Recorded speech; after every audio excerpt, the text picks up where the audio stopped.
We are examining this issue and we look forward to working together with the Bangladesh authorities. সাবেক প্রধানমন্ত্রী শেখ হাসিনাকে ফেরত চেয়ে বাংলাদেশের অনুরোধের বিষয়টি পরীক্ষা নিরীক্ষা করছে ভারত, এমনটা জানিয়েছে ভারতের পররাষ্ট্র সচিব বিক্রম মিশ্রি। 6 অক্টোবর নয়াদিল্লির সাউথ ব্লকে ডিপ্লোম্যাটিক করেসপন্ডেন্ট অ্যাসোসিয়েশন বাংলাদেশ প্রতিনিধি দলের সঙ্গে মতবিনিময়কালে এই মন্তব্য করেন তিনি।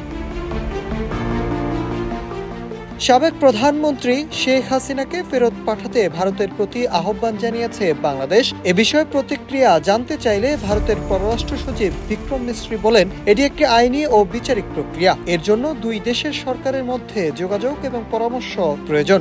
আমরা এই বিষয়গুলো পরীক্ষা নিরীক্ষা করছি। ভারত আওয়ামী লীগ ও শেখ হাসিনাকে পুনর্বহাল করার চেষ্টা করছে কিনা জানতে চাইলে বিক্রম মিশ্রি বলেন, আমরা শুধু বাংলাদেশে আগামী নির্বাচনের পক্ষে।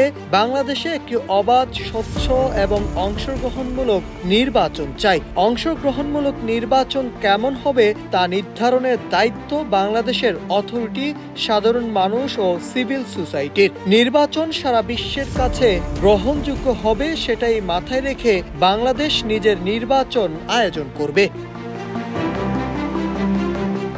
তিনি আরো বলেন, বাংলাদেশের বর্তমান সরকার নির্বাচিত না হলেও ভারত শুরু থেকেই এই সরকারের সঙ্গে কাজ করছে। প্রধানমন্ত্রী নরেন্দ্র মোদী প্রফেসর ডক্টর ইউনূসকে অভিনন্দনও জানিয়েছেন শুরুতেই।